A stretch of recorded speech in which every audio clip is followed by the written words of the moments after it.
Hello friend, नमस्कार। आप सब कैसे हैं? आई होप अच्छे से होंगे, एंजॉय कर रहे होंगे, साथ में चार्ट ट्रेडिंग जरूर कर रहे होंगे। हमारे चैनल में आप सबका दिल से स्वागत है। फ्रेंड, यहाँ पर डिस्कशन करेंगे हम क्रूड ऑयल के बारे में और नेचुरल गैस के बारे में। एक चीज बता दूं आपको कि आजकल आपका जो डिमेट अकाउंट है वहीं पर आपके म्यूचुअल फंड हो जाते हैं। ये सबसे बहुत अच्छी चीज है। ठीक है, चाहे आप एक बास्केट बनाना चाहो, मैं उसके बारे में वीडियो कभी आपको बताऊंगा। बास्केट का मतलब है कि आप एक कंबाइंड बास्केट बना सकते हो। बनी बनाई बास्केट आती है आजकल, कि आप वहाँ पर गोल्ड में भी आपका कुछ पैसा चला जाएगा।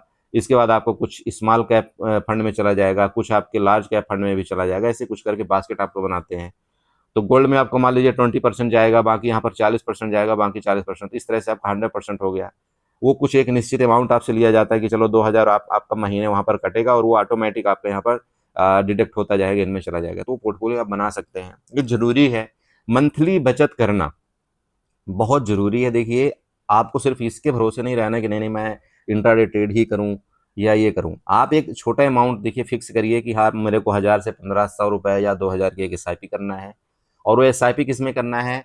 एसआईपी आपका, एक चीज़ ध्यान रखिए, गोल्ड ज़रूर उसमें आपका इन्वॉल्व होना चाहिए। गोल्ड का मतलब ये है कि अगर आप जो भी करें, चाहे आप कोई भी लार्ज कैप खरीदिए, चाहे स्मॉल कैप खरीदिए, चाहे मिड कैप खरीदिए, जो भी आपकी मर्ज़ी हो, म्यूचुअल फंड अगर आप वो करते हैं, उसमें एक पार्ट आपका, मतलब चाहे आपका 40%, चाहे आपका 30%, जो भी आप करें, वो 30% का जो आपकी भागीदारी है ना, वो आपकी गोल्ड बीज की जरूर होनी चाहिए। ये आप ध्यान में रखना।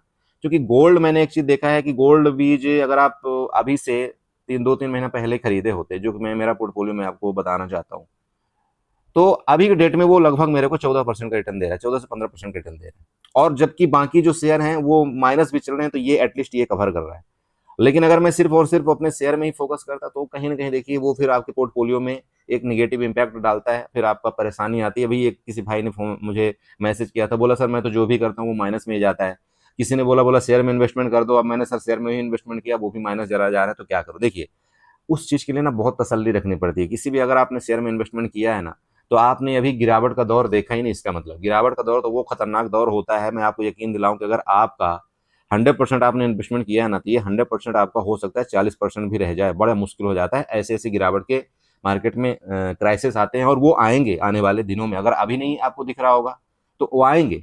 तो इसके लिए आपको तैयार रहना है। ऐसा नहीं सोचना है कि नहीं नहीं, मेरा तो यार पोर्टफोलियो 40% का बचा, तो मैं क्या करूं, मैं रुकूं या चला जाऊं। वो आपको मौका देता है। अगर आपका पोर्टफोलियो यहाँ पर 40% डाउन हो गया ना, तो एक बार वो आपको मौका दे रहा है कि आप वहां पर एक बार और अपना कुछ पैसे, अगर आपके पास थोड़ा हो बचत में, तो उसको आप डालिए। चूंकि अगर आपने एक अच्छे शेयर में इन्वेस्टमेंट किया है, और इन्वेस्टमेंट में आपको हमेशा समझाता हूँ कि एक शेयर में तो कभी करना ही नहीं, जिंदगी में कभी नहीं करना। एक शेयर में तो लेकर के बैठना ही नहीं कि नहीं मैं किसी एक पार्टिकुलर कंपनी को लेकर के बैठ जाऊं।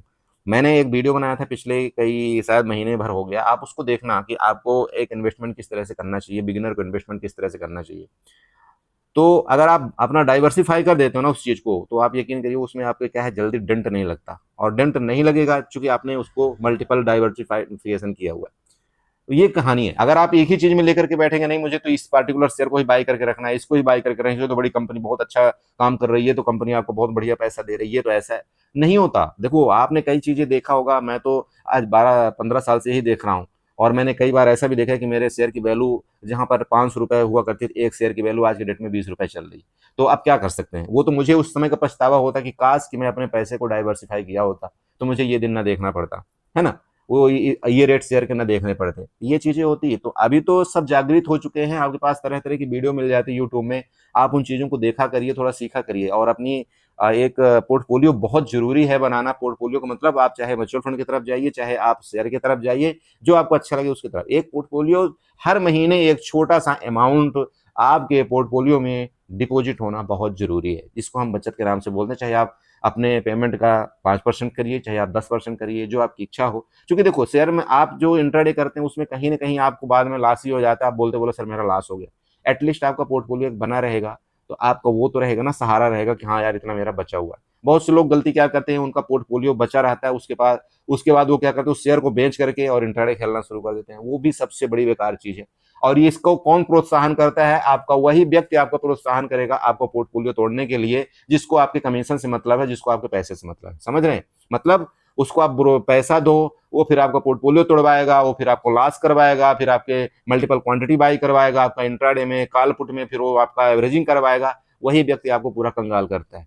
तो मैं उन भाइयों से वीडियो के माध्यम से कहा, खैर कौन सुनता है, इन्फ्लुएंसर कौन देखता है, बट मैं चाहता हूँ कि अगर कोई मेरी वीडियो देख रहा है ना, तो प्लीज़ ऐसा एक बिगिनर के साथ या ऐसा रिटेल ट्रेडर के साथ ना करें। उनको पोर्टफोलियो आपको तोड़ाने की ज़रूरत नहीं है। वो बेचारे बड़े मुश्किल से तो पैसा अपना जमा कर करके एक ठीक ठाक अमाउंट बनाते हैं, और उनको लालच दे करके अगर आप कोई भी मान लो ये चीज़ करते हो, देखो गलत है, क्योंकि आप भी जानते हो कि अगर उसको इंट्राडे करना ही नहीं आ रहा है तो फिर आप उसका सब कुछ खत्म कर दिए। तो ऐसी चीज़ें मेरे साथ कई रिपोर्टें आई हैं। मेरे को कई लोगों ने बोला बोला सर मेरे साथ ऐसा हुआ, मेरा पोर्टफोलियो अच्छा बना था और इसके लालच में पड़ करके मैंने अपनी ज़िंदगी बर्बाद कर लिया। तो मैं उन भाई बहनों से रिक्वेस्ट करूंगा कि ऐसा ना करें।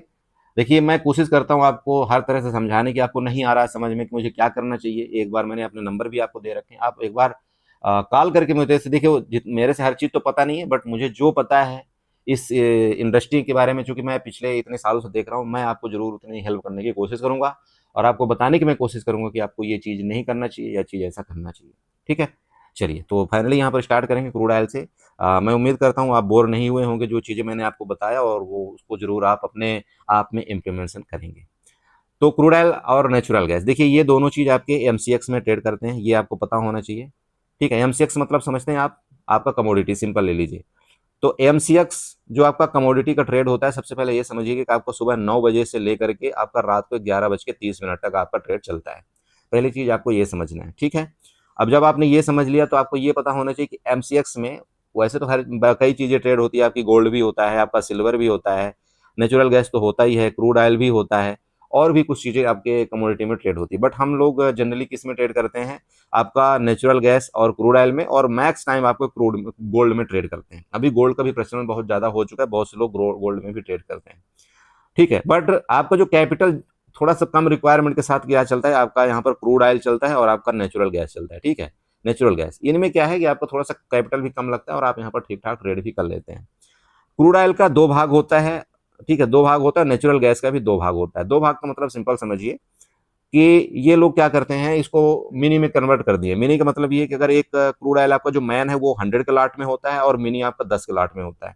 इसी तरह से आपका जो नेचुरल गैस है वो आपका एक तो 1250 के लाट में होता है और एक आपका मिनी जो है 250 के लाट में होता है। अब ये चीज़ें क्यों की गई, ये चीज़ें करने का एक रीज़न ये था कि भाई जिसके पास मान लीजिए कैपिटल कम है वो मार्केट के अंदर ट्रेड नहीं कर पाता था। या दूसरा रीज़न ये भी समझ सकते हैं कि भाई एक बिगिनर है, उसको स्टार्टिंग आपके मिनी से करना चाहिए, डायरेक्टली आपको मैन में नहीं आना चाहिए, क्योंकि यहाँ पर आपका एक तो कैपिटल रिक्वायरमेंट कम लगता है, आपके लॉसेस भी कम होते हैं और आपके प्रॉफिट भी उस हिसाब से होते हैं। ठीक है, तो आपको स्टार्टिंग अगर करना है तो आप मिनी में ट्रेड कर सकते हैं, और सेम आपका नेचुरल गैस में भी आप मिनी में ट्रेड कर सकते हैं। लेकिन अगर आप थोड़ा सा पुराने हो चुके हैं, आप समझते हैं, तो आपको मैन में ट्रेड करना चाहिए, क्योंकि मैन में आपका देखिए लॉट साइज आपके 100 का है।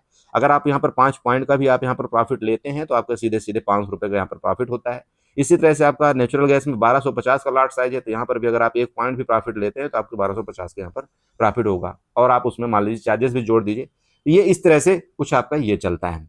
ठीक है, अरे समझ रहे हो। अब बात करते हैं दूसरी चीज।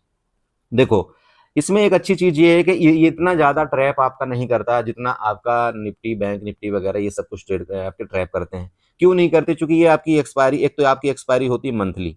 ठीक है, ये दोनों की एक्सपायरी आपकी मंथली होती है, और जब आपकी मंथली एक्सपायरी आपकी निफ्टी और सेंसेक्स में भी जब कभी होने लगी ना, तो भी उतना उनमें भी ट्रैप नहीं होगा। ये आप समझ लीजिए कि जिस तरह से अभी आपका बैंक निफ्टी में आप बहुत परेशान रहते थे ना, और कि सर बहुत ट्रैपिंग होती है, अभी आपका लगभग उसमें ट्रैपिंग आपका बंद हो चुका है लगभग। उसका रीजन क्या है, चूंकि आपके कैपिटल अभी बहुत ज्यादा उसमें लगने लगी लॉट साइज को बाई करने के लिए।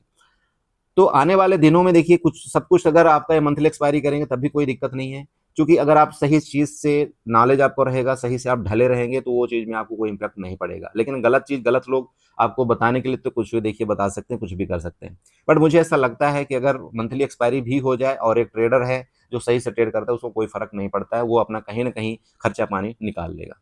ठीक है, दूसरी बात करें, देखिए क्रूड ऑयल का एक मेन चीज है जो आपका एसएल है और आपका टारगेट है। ठीक है, मैं आपको एक बात बताना चाहता हूँ। देखिए, अगर आप पैसा सच में लेना चाहते हैं या नुकसान करना चाहते हैं, वो तो देखो आपके ऊपर है।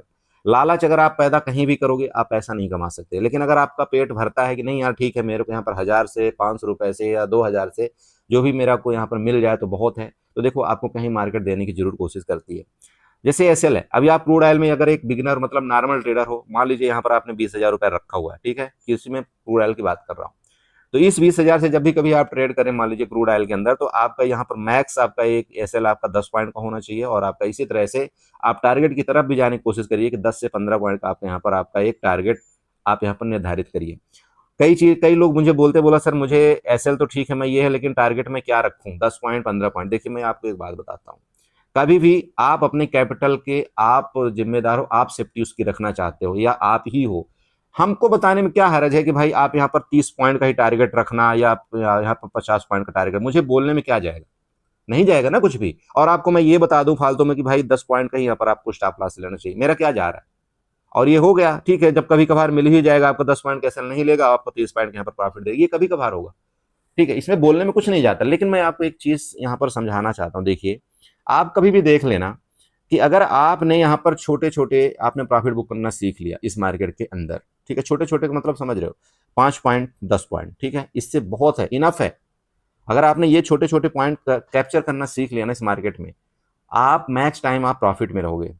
अब इसमें एक दिक्कत आएगी, आपको लॉस कब होगा, ठीक है, आप बोलते बोला सर लॉस भी तो होगा, बिल्कुल लॉस होता है। देखिए लॉस कैसे होता है ज्यादा, जब आप यहां पर कैप्चर तो आप 5 से 10 पॉइंट ही कर रहे हो, समझना, आप जो प्रॉफिट ले रहे हो वो तो आप 5 से 10 पॉइंट ही प्रॉफिट ले रहे हो, लेकिन आप जो लॉस ले रहे हो ना, आप जो अपना एसएल रख रहे हो ना, आप अपने आप से क्या वादा करते हो, बोला नहीं मैं एसएल तो 20 पॉइंट का ही लूंगा, वो चीजें गलत है।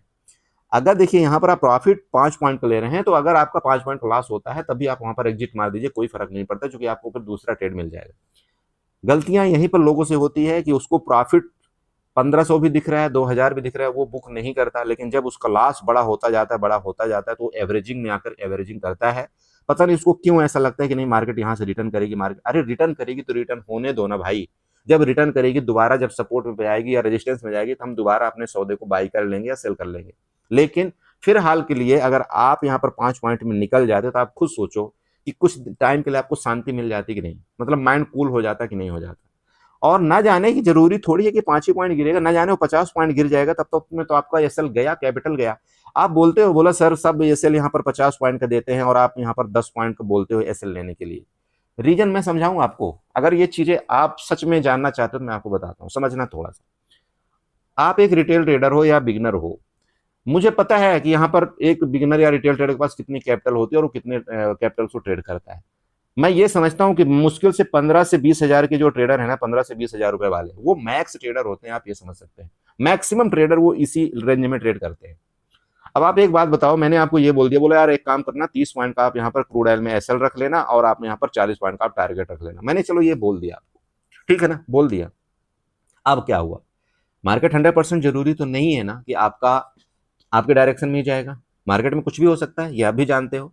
ओके, अब मान लो बाय द वे यहां पर आपका मार्केट आपके अपोजिट आया और ये 30 पॉइंट कैसे आपका खा के चला गया। आप तो बैठे हो, बोला नहीं नहीं सर तो बहुत बढ़िया प्रिडिक्शन करता है और सर के जो बात बोलता है वो सही होता है, चलो मैं 30 पॉइंट के स्टॉप लॉस रख लेता हूं। आप बताओ 30 पॉइंट कैसे रखने के बाद आपकी कैपिटल कितनी उड़ गई, यहां पर सिंपल समझना, कितनी कैपिटल आपकी उड़ गई, 3000 रुपए आपके एक दिन में आपके उड़ गए, ठीक है, उड़ गए ना 3000 रुपए एक एसएल में। ओके, अब आपके पास कितना बचा, यहां पर अगर आपने 15,000 रुपए रखा था, अब आपके पास कितना बचा, यहां पर 12,000 रुपए बचा। अब आप ये बताओ कल के दिन, अगर कल के दिन मान लो मुझे एक ठीक ठाक ट्रेड दिखा और उसका अफसर 100 मान लो 150 रुपए का चल रहा था, आपका लॉट साइज 100 की थी, अगर मैंने कल के दिन ये आपको लगा कि यार मुझे ये बाई करना चाहिए, तो क्या आप बाई कर पाओगे, मैं यहां पर क्वेश्चन मार्क देता हूं तब आपको समझ में, क्या आप इसको बाई कर पाओगे, आप अपने दिल से पूछना, क्योंकि आपके पास तो 12,000 रुपए ही बचे हुए हैं आपके डीमैट अकाउंट में, क्या आप इसको बाई कर पाओगे, नहीं कर पाओगे। अरे नहीं कर पाओगे ना, तो फिर बताओ आपने 3,000 रुपए का एसएल लेने का लॉजिक यहां पर क्या हुआ, सोचना है। अब आप बोलेगे बोला सर तो फिर अगर मान लो टारगेट की तरफ जाता तो 4,000 रुपए तो मिल भी जाता। अरे कितनी बार आप यहाँ पर 4,000 रुपए बुक करोगे, यहाँ पर तो 2,000 देखने के बाद ना, पोर्टफोलियो में 2,000 प्लस देखने के बाद तो आपको लगना है बस बस आप बुक करूँ, बस बस आप बुक करूँ, नहीं होता। मैं यही समझाना चाहता हूँ आप सबको कि देखो आपको इतने बड़े बड़े लॉस लेने की जरूरत नहीं है, क्योंकि जो व्यक्ति आपको यहाँ पर 70 पॉइंट का एसएल देता है, 100 पॉइंट का एसएल देता है और वो 200 पॉइंट का आपका टारगेट देता है ना, ये जो एसएल है ना, ये इतना भारी एसएल पड़ता है कि आपकी कैपिटल सिर्फ आपके 2 स्टॉप लॉस में खत्म कर देगा। उसके बाद क्या होगा, उसके बाद वही व्यक्ति आपको बोलेगा, बोला सर आप दोबारा पैसा लेकर के आओ कहीं से, आप कहीं से लोन ले लो, आप ये कर लो वो कर लो और पैसा लेकर के आओ, फिर आपको ट्रेडिंग करवाएंगे। और आपके यहाँ पर 2 दिन में तो आपका खत्म हो गया, आपने जो फीस भी दिया होगा अगर किसी को, आप खुद सोचो कि वो फीस आपकी कितने दिन की बर्बाद चली जाएगी। सोचना है, इन चीजों में गाढ़ी सोच रखना है आपको। इसलिए मैं आपको हमेशा समझाता हूं कि भाई एसएल आपको जितना छोटा हो सके इस मार्केट के अंदर रखिए, ताकि आप इस सिस्टम में बने रहेंगे, मार्केट में आप बने रहेंगे। और जब आप बने रहेंगे ना मार्केट में, तो कहीं ना कहीं आपको अच्छा ट्रेड मिलेगा ही, ऐसा हो ही नहीं सकता कि ट्रेड आपको नहीं मिलेगा। प्रॉब्लम ही तब आती है जब हमारी कैपिटल हमारी खत्म हो जाती, तभी हम ट्रेड नहीं कर पाते। ये सच है ना? आप बताइए, दिल से बताइए, ये सच है कि नहीं है? तो अगर सच है तो फिर आप अपने आप से वादा करिए ना कि भाई हम बड़ा एसएल लेंगे ही नहीं, हम एवरेजिंग करेंगे ही नहीं इस मार्केट के अंदर, चाहे कुछ भी हो जाए। अगर मेरा लॉस होगा 1000 का 2000 का, मैं उसको बुक कर लूंगा, वो मुझे मंजूर है। लेकिन मुझे ये मंजूर नहीं है कि मैं एवरेजिंग करके और मैं ओवरनाइट अपनी पोजीशन लेकर के जाऊं। प्लीज समझिए। और आप ये भी जानते हैं कि एवरेजिंग करने वाला व्यक्ति कितनी बार प्रॉफिट कमाता है, कितनी बार वो पूरा का पूरा कैपिटल पास आउट करता है। आप समझते हैं ये चीज? आपके साथ भी ये हुआ होगा।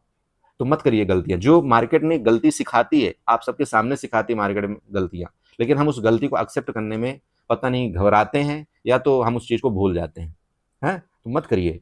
आपका कैपिटल है, आप बहुत गाढ़ी मेहनत से कमाते हो कैपिटल को, पता नहीं कहाँ कहाँ से व्यवस्था करते हो, कितने आपने लोन उठा रखा है, कितने क्रेडिट कार्ड का लोन उठा रखा है, कितने कंपनियों से लोन उठा रखा है, और उसके दबाव में आकर के आप ट्रेडिंग कर रहे हैं। तो क्यों ऐसा हो रहा है? उसका रीजन सिर्फ यही है कि आपको सही तरीका नहीं बताया जा रहा है। यहाँ पर आपको सही ढंग का यहाँ पर वो चीजें नहीं बताई जाती कि आपको कैसे आपको मैनेज करना चाहिए पैसे, ट्रेडिंग में मैनेज पैसे कैसे करना चाहिए, वो चीजें आपको नहीं बताई जाती। आपको सिर्फ ये दिखाया जाता है, बोला आप यहाँ पर प्रॉफिट बनाओगे, प्रॉफिट बनाओगे, प्रॉफिट बनाओगे, और सिर्फ प्रॉफिट बनाओगे। यही चीजें आपको दिखाई जाती हैं। बाकी इसकी ओरिजिनलिटी क्या है वो आपको कोई नहीं बताता। तो प्लीज समझिए इन चीजों को। ठीक है, चलिए। तो अगर वीडियो अच्छी लगी हो तो प्लीज चैनल को जरूर सब्सक्राइब कर दें। मैं आपको चार्ट बता रहा हूँ, लेकिन मैं आपको ये चीजें बोलना चाहता हूँ कि इतना टाइम का मैंने आपको टाइम लिया, आपने टाइम मेरे वजह से हो सकता है खराब किया हो अपना अमूल्य टाइम। तो वीडियो को जरूर यहाँ पर लाइक कर दें और चैनल को सब्सक्राइब कर लें। मैं कोशिश करता हूँ देखिए हर एक बिगिनर की आगे की सोच और यहाँ पर सहायता करने के लिए, बस इससे ज़्यादा क्या करूँ। चलो अभी बात कर लेते हैं यहाँ पर सीधे क्रूड ऑयल की। आई होप कि बेसिक चीज़ें आपको पता लग गई होंगी। डायरेक्टली अभी यहाँ पर चार्ट में चलते, देखिए 1 घंटे का टाइम फ्रेम का मैंने आपका क्रूड ऑयल का चार्ट ले रखा है। और यहाँ पर ट्रेंड लाइन हम बनाते हैं। ट्रेंड लाइन कैसे बनाएंगे? चलिए, एक्सटेंडर लाइन आपको उठाना है।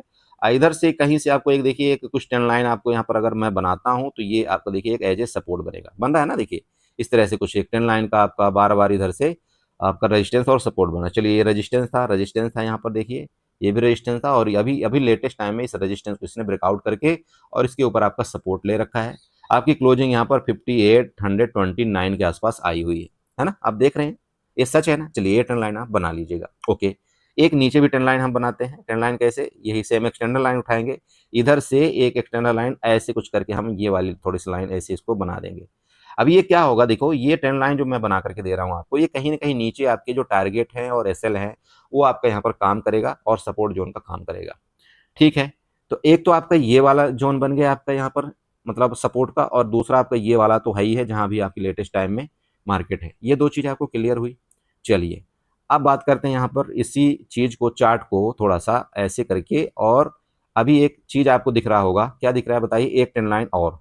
अब इस ट्रेंड लाइन को मैं एक्सटेंडर लाइन में ले जाऊंगा, इधर से एक एक्सटेंडर लाइन को ऐसे कन्वर्ट कर देता हूँ, ये वाला लीजिए। इसका बनाने का रीजन भी मैं आपको बताऊंगा कि ये मैंने बनाया क्यों है। देखिए ये भी हो रही ना सही? तो सही है ना? देख पा रहे हैं आपका ये एज ए रेजिस्टेंस। ठीक है, अब देखिए ये हो गया 3 आपका यहाँ पर एक गुच्छा हो गया। अब समझते हैं इसको कि आगे हमें करना क्या चाहिए। देखिए इस आपको चार्ट को ले जाना 15 मिनट में। ठीक है, जब आप 15 मिनट में ले जाएंगे, यहाँ पर आपको क्या दिख रहा है? सबसे पहला आपका ये सपोर्ट, ये आपका क्या है? सपोर्ट है। सपोर्ट कौन सी जगह में आ रहा है आपका? यहाँ पर 5800 में एज ए आपका सपोर्ट है, ध्यान रखिएगा 5800 आपका सपोर्ट है। अगर इस सपोर्ट का आपका क्रूड ऑयल ब्रेकडाउन करता है, ठीक है, तो नेक्स्ट आपका कौन सा सपोर्ट बनेगा? आप बताइए, आप बताइए ना। ये देखिए जो ये ट्रेंड लाइन आपकी गई हुई ना, ये वाली, मतलब लगभग आप 5750 का आपका एज ए नीचे सपोर्ट आएगा। ये आपको एक जगह मिल गई कि नहीं मिल गई बताइए? ट्रेंड लाइन खींचने से हमको एक जगह मिली ना। तो चलिए ये आपका इससे लेकर के यहाँ तक आपका ये सपोर्ट हो गया।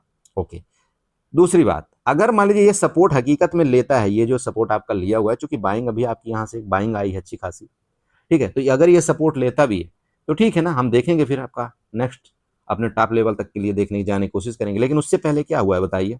उससे पहले आपका ये जो ट्रेंड लाइन मैंने ड्रा किया था ना, ये वाला, यहाँ पर आपका रेजिस्टेंस ये लेता हुआ नजर आएगा, और ये रेजिस्टेंस कहीं ना कहीं आपका 5860 के आसपास का है। तो ये आपको भूलना नहीं चाहिए। हो सकता है आपको यहाँ पर ट्रैप करने के लिए ऐसे जाए, इसके बाद यहाँ से आपका रेजिस्टेंस लेकर के आपको फर्दर नीचे आ जाए।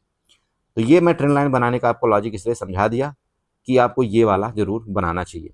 ठीक है, आने वाले दिनों में देखिए आप अगर इसको चार्ट को मान लो यहाँ पर 1 घंटे में ले जाते हैं। अब 1 घंटे में मैं क्यों ले जा रहा हूँ वो भी फिर आपको बताता हूँ। देखो क्या हुआ है, देखिए यहाँ पर समझने वाली बात ये है, चार्ट में इस एरिया से आपकी कंटिन्यू बाइंग आई है, समझिएगा थोड़ा सा 5500 से, ठीक है, 5500 से आपकी कंटिन्यू बाइंग आई। इसके बाद थोड़ा सा यहाँ पर रुका मार्केट आपका, ठीक है, ये आपका डिमांड जोन बनाया, और ये डिमांड जोन कहाँ था आपका 56 और का 50 के आसपास, फिर आपका इसके बाद बाइंग आई। तो एक चीज़ आप समझना है कि अगर मार्केट में जब भी फर्दर आपकी प्रॉफिट बुकिंग आएगी तो ये दो जोन आपके यहाँ पर छुटे हुए हैं। सबसे पहला तो आपका ये जोन छुटा हुआ है, यहाँ पर आप एक हॉरिजॉन्टल लाइन बना लीजिए तो आपको ये ज़्यादा समझ में आएगा। ये लीजिए, ये जोन आपका छुटा हुआ है, ये मैं यहाँ पर ग्रीन से मार्क आउट कर देता हूँ जिससे आपको ये पता लगे कि ये जो नीचे का मेरा है ये आपका 5687 का है, ठीक है। ये जोन आपका नीचे का यहाँ पर छुटा हुआ है, पहला ये, सेकंड आपका ये आपका एज ए सपोर्ट जोन बनेगा आने वाले दिनों में, ठीक है। अगर इसके नीचे फिर फर्दर आपका यहाँ पर नीचे इसके जाता है, अगर मान लीजिए कि इसके नीचे आपका, जस्ट मिनट, इसके नीचे आपका फर्दर जाता है तो फिर आपका ये सपोर्ट जोन जहाँ से आपकी बाइंग आई थी, मतलब वापस आपका 5500, ठीक है, ऊपर।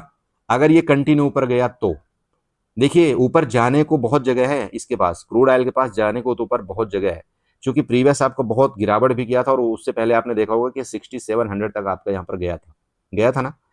तो ऊपर अभी नेक्स्ट आने वाले दिनों को जो आपका यहाँ पर लेवल दिखाई दे रहा है वो मुझे यहाँ पर 6 आपका कौन सा लेवल 6070 तक का आने वाले दिनों के यहाँ पर ऊपर के लेवल दिख रहे हैं, वो आपके रेजिस्टेंस लेवल हैं, ये आप ध्यान रखना। तो अगर ये हाई का ब्रेकआउट करता है ना, इस हाई का, तो फिर आपको ये नहीं सोचना है कि सर ये तो कंटिन्यू बाइंग आ रही थी तो क्या बाइंग आएगी, बिल्कुल आ सकती है। क्योंकि क्रूड ऑयल में यही चीज़ मैंने एक बहुत अच्छा चीज़ देखा कि जब आपकी बाइंग आती है ना तो भर भर की बाइंग आती है, ठीक है, भर भर की बाइंग आती है और लास्ट में फिर एक बार लास्ट में प्रॉफिट बुकिंग आएगी। तो ये चीज़ आपको नोट करना है। बट मैं यहाँ पर मैं पर्सनली आपको सपोर्ट जरूर बता दिया हूँ कि ये जो 2-3 सपोर्ट हैं, जब भी कभी यहाँ पर आता है ना तो इस तरह से आपको ये बायर आपके एक्टिव होते हुए जरूर नजर आएंगे, चाहे ये बायर हो चाहे आपके ये बायर हो। लास्ट आपका जो यहाँ पर सपोर्ट आ रहा है आपका ये वाला, देन आपके उसके नीचे आपका 5500, वो आपका नीचे के 2 सपोर्ट यहाँ पर बने हुए। ऊपर खुला आसमान है, देखिए ऊपर कोई रुकावट नहीं है, ऊपर कहीं भी आपका जा सकता है आपका, जैसे कि मैंने आपको बता ही दिया 6070, देन आपका 6200, ये आपके ऊपर के यहाँ पर लेवल दिख सकते हैं आने वाले दिनों में। तो ये आपका महीने का टारगेट ऊपर का आपने देख लिया। अब देखो यहाँ पर क्या होता है क्रूड ऑयल में, कई बार जैसे मान लो सुबह जब आपका क्रूड ऑयल खुलता है, अगर इस तरह से आपकी रेंज में चलता रहता है ना, तो अगर आपको एक आइडिया मिल जाए कि भाई ये आपका सपोर्ट ले रहा है, यहाँ से आप सपोर्ट लेकर के ऊपर जाने की कोशिश करता है, तो ये क्रूड ऑयल मैंने देखा है कि जनरली आपका 50 से 60 पॉइंट या 70 पॉइंट लगभग मूवमेंट आपका देता ही है। तो अगर आपके पास कैपिटल है, ठीक है, अगर आपके पास कैपिटल है तो आप एक मतलब स्टेंगल बना सकते हैं। स्टेंगल किस तरह से, जैसे कि आप मान लीजिए कि सी की तरफ भी आप एक पोजीशन क्रिएट कर सकते हो और पी की तरफ भी एक पोजीशन आप अपनी क्रिएट कर सकते हैं। और वहां पर जब से मान लीजिए कंटिन्यू अगर आपका ऊपर जाता है तो यहाँ पर आपके इसके काल में आपको प्रॉफिट होगा, लेकिन आपके यहाँ जो पुट है उसमें उतना बड़ा लॉस नहीं होगा। देखिए सी और पी जब अगर आप दोनों बाई करते हैं तब आपका लॉस कब होता है ये आपको ध्यान देने वाली बात है। जैसे मान लीजिए आपका यहाँ से एक बाइंग आई, कंटिन्यू करके ऊपर बाइंग आई, अब आप यहाँ इस टॉप में मान लीजिए कि यहाँ पर आपने सी और पी दोनों बाई कर लिया, तो होता क्या है कि जब ये बाई हो गया आपका तो सी के तरफ के क्या होते हैं आपके आईवी आपके इंक्रीज होते हैं। आईवी का मतलब आपको इम्प्लॉयड वॉलेटिलिटी, मतलब आपके जो काल के ऑप्शन है वो ऑलरेडी आपकी बहुत ज्यादा बढ़ जाते हैं। मैं पार्टिकुलर सिर्फ आपकी क्रूड ऑयल की बात नहीं कर रहा हूँ, मैं हर एक इंडेक्सेस की बात कर रहा हूँ, हर एक ऑप्शन में। तो ये जब ये आपकी आईवी बढ़ जाती है ना और कहीं से अगर मार्केट में मान लीजिए थोड़ा सा भी नीचे आया तो उस जगह क्या होता है, आपके जो काल के रेट है ना वो बहुत तेजी के साथ आपके वहां पर डाउन होते हैं और पुट के रेट आपके वहां पर उतनी तेजी के साथ नहीं बढ़ेंगे। तो ऐसे कंडीशन में फिर हमको क्या करना पड़ता है, या तो हमको नाइट का होल्ड फिर यहाँ पर मारना पड़ता है ओवरनाइट। लेकिन जरूरी थोड़ी है कि नहीं मार्केट नीचे ही आएगा, अगर तो ये नेक्स्ट दिन भी नीचे आई तब तो आपको बेनिफिट मिलेगा, ठीक है। एक लिमिट होती है उसकी कि ठीक है उसने अपना कितना आईवी उसने खोया है या नेक्स्ट इसकी आईवी कितनी आपकी इंक्रीज होगी, तो वो तो आपको मिलेगा, ऐसी कोई दिक्कत नहीं। लेकिन वो फिर और कंटिन्यू फर्दर यहां तक जब ये गिरावट करेगा ना तब स्टॉप वाले बंदे को यहाँ पर पुट में फिर उसको बेनिफिट होगा। लेकिन जो काल वाला है वो तब तक में आपका उसका रेट बहुत ज्यादा यहाँ पर डाउन वो कर चुका होगा। ओके, तो आई होप आप समझे होंगे, इस तरह से काम काज करिएगा। बाकी देखिए टेलीग्राम में मैं आपको अपडेट जरूर करूंगा जो भी हो पाएगा मेरे से, और मैं कोशिश करता हूँ देखिए मैं अपडेट करने के लिए। लेकिन वापस समझा दूं, कभी भी आपको क्रूड ऑयल में 10 पॉइंट से ज्यादा का आपको एसएल कभी नहीं रखना है, ठीक है। ये आपका मैक्स एसएल होना चाहिए, इससे ज्यादा कभी एसएल मत रखिएगा, क्योंकि 1000 रुपए का लॉस एक दिन का बहुत होता है क्रूड ऑयल के अंदर, ठीक है। अगर आप इसको ऑब्जर्व कर सकते हैं तो आप ट्रेड करने की कोशिश करिए, अगर नहीं कर सकते देखिए इससे भी छोटा आप एसएल रख सकते हैं, कोई दिक्कत नहीं, ठीक है। तो ये हो गया आपका क्रूड ऑयल। थोड़ा सा आपको उसमें देख लेते हैं आपका नेचुरल गैस में क्या कामकाज होना चाहिए। शॉपिंग देखिए आपको ये नेचुरल गैस का चार्ट है और नेचुरल गैस में किस तरह से आपको, हालांकि मैं देखिए ज़्यादा नेचुरल गैस में ट्रेड नहीं करता हूँ, मैं आपको सच बताऊँ, बट फिर भी आप यहाँ पर अगर चार्ट देखना चाहते हैं तो चार्ट देख सकते हैं आप। अभी कुछ दिनों यही चल रहा है, लगभग इसी रेंज में आपका घूमता हुआ नजर आ रहा है प्रीवियस कुछ दिनों से। तो आप यहाँ पर सपोर्ट रेजिस्टेंस बना लीजिएगा। जैसे कि आप देखिए आपका रेजिस्टेंस अभी लेटेस्ट टाइम का आपका यही वाला होगा जहाँ आपकी हाई बनाया था, और इसको रेड से मार्क आउट कर दीजिएगा। ठीक है, ये देखिए आपका रेजिस्टेंस आपको दिख रहा है। रेजिस्टेंस कहाँ पर है आपका, ये 288 के आसपास आपका ये रेजिस्टेंस है। ठीक है, सपोर्ट सपोर्ट आपका यही वाला मिल रहा है, वो आपको दिख ही रहा होगा कि आपका यही वाला सपोर्ट है। यहाँ पर ये वाला देखिए आपका सपोर्ट है, और सपोर्ट का एरिया कहीं ना कहीं आपका 272 के आसपास आ रहा है। ठीक है, ये आपका रेजिस्टेंस सपोर्ट। अब ये रेजिस्टेंस के ऊपर नेक्स्ट आपका रेजिस्टेंस देख लीजिएगा 300 के यहाँ पर ऊपर मुझे दिखाई दे रहा है। और ये जो सपोर्ट है, अगर ये सपोर्ट का फर्दर ब्रेकडाउन करता है तो ये आपका नेक्स्ट सपोर्ट आपका 262, देन आपके बाद 250 का ये आपका नीचे के सपोर्ट है। ये दो सपोर्ट है। कोशिश आपको देखिए यही करना है कि आप क्रूड ऑयल की तरफ ज़्यादा जाए तो ज़्यादा बेटर है। बाकी ट्रेंड लाइन एक ड्रा कर लीजिएगा। यहाँ पर ट्रेंड लाइन मुझे दिखाई दे रही, इसलिए मुझे बताना आपको जरूरी है। इस जगह से आपको ये वाली ट्रेंड लाइन एक ड्रा करना है। ये एज ए आपका रेजिस्टेंस है, आप चेक कर पा रहे होंगे। जैसे ये प्रीवियस आपका सपोर्ट था, फिर सपोर्ट था, इस सपोर्ट का ब्रेकडाउन किया, देन आपका ये आपका भी रेजिस्टेंस लिया। तो जब तक इसके ऊपर नहीं जाता तो आप खुद ही समझदार हैं कि हमें नहीं करना चाहिए कोई प्लान। अगर इसके ऊपर निकलेगा तो आपको नेक्स्ट रेजिस्टेंस आपका 300 वाला होगा। ठीक है, बाकी अगर ये इस तरह से गया है तो हो सकता है आपका फर्दर 272 की तरफ आपका जाने की कोशिश करे, जो एज ए आपका सपोर्ट है। इसके नीचे गया तो फर्दर आपका और नीचे की तरफ मूवमेंट देखने को मिल सकता है। बस इससे ज़्यादा मैं यहाँ पर आपको नेचुरल गैस में कुछ नहीं बताऊंगा। बाकी जैसे कि मैंने आपको बताया कि अगर आप हमारे साथ अपडेट रहेंगे तो हम जरूर आपका टेलीग्राम में मदद करने की कोशिश करेंगे। ठीक है बड़े भाई, चलो वीडियो अच्छी लगी हो तो चैनल को जरूर सब्सक्राइब करके जाना। बहुत टाइम मैंने आपका ले लिया, उसके लिए मैं क्षमा चाहता हूँ, लेकिन मैंने अपने तरफ से देखिए कोशिश किया है कि अगर एक बिगिनर मेरी वजह से अगर छोटी सी गलतियां भी वो सुधार ले तो मैं अपने आप को बहुत एक अच्छा मानता हूँ। ठीक है, चलिए बाय बाय एंड एंजॉय करिए।